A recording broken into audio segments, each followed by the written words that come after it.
Méditation de la communauté des disciples du Christ vivant en ce jeudi de la première semaine du temps ordinaire, année liturgique B. Évangile de Jésus-Christ selon saint Marc. Au chapitre 1, les versets 40 à 45. En ce temps-là, un lépreux vint auprès de Jésus.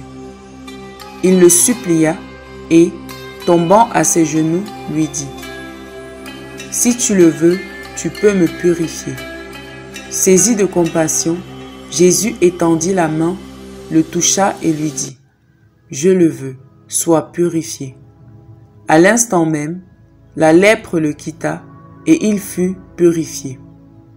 Avec fermeté, Jésus le renvoya aussitôt en lui disant : « Attention, ne dis rien à personne, mais va te montrer au prêtre et donne pour ta purification ce que Moïse a prescrit dans la loi. Cela sera pour les gens un témoignage. » Une fois parti, cet homme se mit à proclamer et à répandre la nouvelle, de sorte que Jésus ne pouvait plus entrer ouvertement dans une ville, mais restait à l'écart, dans des endroits déserts. De partout cependant, on venait à lui. Acclamons la parole de Dieu. Une fois parti, cet homme se mit à proclamer et à répandre la nouvelle. Chers frères et sœurs dans le Seigneur, rendons grâce à Dieu pour son amour incommensurable à notre endroit, pour ses merveilles dans nos vies. Savons-nous témoigner des merveilles de Dieu dans nos vies? L'attitude du lépreux de ce jour nous interpelle fortement. En recevant la guérison, il reçoit en même temps l'ordre de ne rien dire à personne. Mais ce que le Seigneur a fait ne peut rester dans le secret.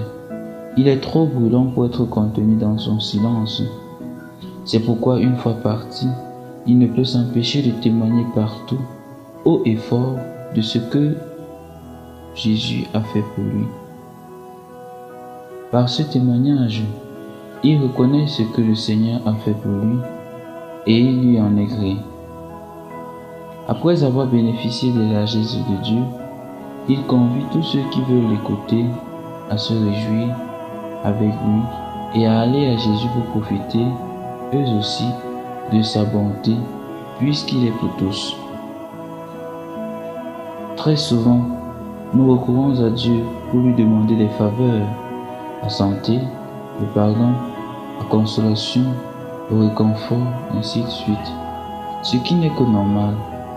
C'est en effet normal de recourir à Dieu quand on est dans le besoin. C'est aussi normal, et c'est même un devoir, de lui dire aussi merci quand on a eu ce que l'on désirait, quand on est dans la paix et la tranquillité. Dans les formes de la prière telles que nous l'enseigne le catéchisme, nous avons la prière d'action grâce, d'autres termes, justice, est un motif suffisant pour lui dire merci. Au-delà de reconnaître ce que Dieu fait et qui il est, nous devons témoigner de lui dans notre vie, le porter à notre entourage, afin que celui-ci bénéficie lui aussi de ses bénédictions. Tâche pratique, il doit se traduire dans notre manière de vivre. Prions.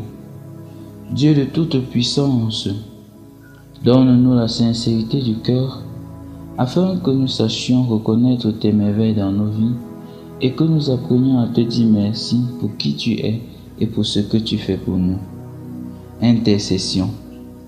Prions pour ceux qui souffrent de par le monde entier, afin que le Seigneur les prenne en grâce, qu'il les soulage et les bénisse. Marie, Ève nouvelle, intercède pour nous. Exercice du jour.